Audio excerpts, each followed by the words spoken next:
The World Cup you grew up watching? It's gone. FIFA just blew up the entire format, and most people have no idea how different this tournament actually is. More teams, more games, a brand new round that's never existed before, and 3 countries hosting at the same time. This is going to be weird, it's going to be chaotic, and honestly, it might be the most exciting World Cup ever. Let me break it down in 4 minutes. Stick around because the part about how teams qualify for the knockout stage is genuinely strange. Section 1. The big number.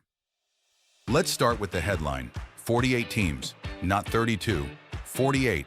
That's a 50% increase from the last World Cup in Qatar. To put that in perspective, the tournament went from 32 teams in 1998 and just stayed there for almost 30 years, to suddenly jumping up by 16 whole countries in one go. FIFA didn't ease into this. They just went for it. And here's what 48 teams actually means in real life. 104 matches total. Qatar had 64. So we're watching 40 extra games this summer. That's basically an extra tournament stuffed inside the main one. Your calendar is going to suffer. Your productivity is not going to be okay. You've been warned. Section 2. 3 countries, 1 tournament. Here's where it gets interesting. This is the first World Cup ever hosted by 3 countries at the same time. The United States, Canada, and Mexico are all in on this together. 16 cities, 16 stadiums, spread across an entire continent. Mexico City, Guadalajara, Monterrey, Toronto, Vancouver. Then 11 American cities, Dallas, New York, Los Angeles, Miami, Atlanta, Boston, Houston, Kansas City, Philadelphia, Seattle, San Francisco. The final is at MetLife Stadium in New Jersey on July 19th. They've even got a Super Bowl-style halftime show planned. Coldplay is involved. Make of that what you will. The USA is hosting 78 of the 104 matches, including every game from the quarterfinals onward. So if you want the big knockout games, you know where to be. Section 3. 12 groups, not 8 right. The group stage. This is where the format changes get a bit wild. Before 2026, the World Cup had 8 groups of 4 teams each. Clean, simple. Everyone understood it. Now, we have 12 groups of 4 teams. Still 4 teams per group. FIFA kept that part.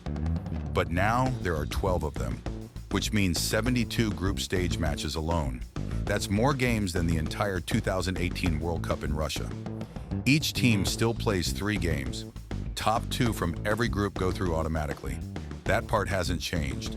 But now, with 12 groups, there are 24 automatic qualifiers instead of 16. And FIFA needs 32 teams for the knockout stage, so they need 8 more. And this is where it gets a little unconventional. Section 4. The third place rule. All 12 groups produce a third place team. That's 12 third place finishers sitting there. FIFA takes the best 8 of those 12 and sends them through to the knockout round as well. So technically, you can finish third in your group, 1 win, 2 losses, and still advance. In theory, that sounds like it rewards mediocrity. In practice, it means almost no group game is actually dead. Every match matters right to the final whistle. A team in last place with 1 game left can still be playing for something real. This sounds simple. It isn't. Because now fans are watching games in other groups, checking the standings, doing math on their phones, trying to figure out if their team's goal difference is good enough to sneak through as one of the 8 best third-place teams. It's going to be absolute chaos in the best possible way. Section 5. The round of 32. The new round. Okay, this is the new thing. The thing that has never existed at a World Cup before. After the group stage, 32 teams go through. Previously, the first knockout round was the round of 16. You'd go straight from groups to 16 games.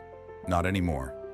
Now there's a round of 32 first, an extra round of knockout football before you even get to the round of 16. That means an extra 8 matches, extra drama, extra upset potential, extra heartbreak for someone. You know the type of team that used to scrape through the group stage and then immediately get obliterated in the round of 16 by a powerhouse? Now they get to do that 1 round earlier. It's sort of charming, actually. But it also means the legitimate contenders, your Spains, your Brazils, your Argentinas, have to win one more knockout match just to get to where they used to start. The road to the final just got longer. Section 6, the bracket protection thing. Here's a detail that most people don't know about, and it's actually pretty clever. FIFA seeded the bracket specifically so that the two highest-ranked teams in the world, Spain and Argentina, cannot meet each other before the final. They're in opposite halves of the draw, deliberately. FIFA essentially said, we want the best possible final, and we're going to structurally protect that possibility. Whether that's sporting integrity or just good TV, I'll let you decide. Section 7, more teams, more places. The whole point of expanding to 48 teams, at least officially, is global inclusion. More confederations get more spots. Africa went from 5 slots to 9. Asia went from 4.5 to 8.5.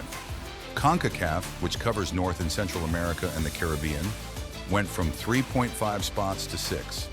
Countries that never had a realistic shot at qualifying before are now at this tournament. There are nations at this World Cup that have never been here before. In theory, that's beautiful. In practice, some of those gap games in the group stage, a traditional powerhouse against a nation at their first ever World Cup, are going to be a bit one-sided. That's the trade-off. More stories, more history, more moments for smaller footballing nations, but also the occasional 6-0 scoreline on a Tuesday afternoon. The closing 48 teams, 3 host nations, 12 groups, a round of 32 that's never existed before, 8 best third-place teams sneaking through, 104 total matches, 39 days of football, and a final at MetLife Stadium in New Jersey. That's the World Cup you thought you knew. Completely rebuilt from the ground up. FIFA changed everything. Whether they made it better is going to depend on what you see over the next few weeks. But here's the thing. More chaos means more upsets. More upsets mean more moments. And more moments are exactly what the World Cup was always built on. So the real question isn't whether this format is perfect. It's whether we're about to watch something that produces a moment no one predicted, in a city no one expected, featuring a team that had no business being there. And honestly, with 48 teams in a brand new bracket, the odds of exactly that happening have never been higher. If you want more breakdowns like this, team analysis, group predictions, or deep dives into the bracket, subscribe. New video dropping soon. We're just getting started.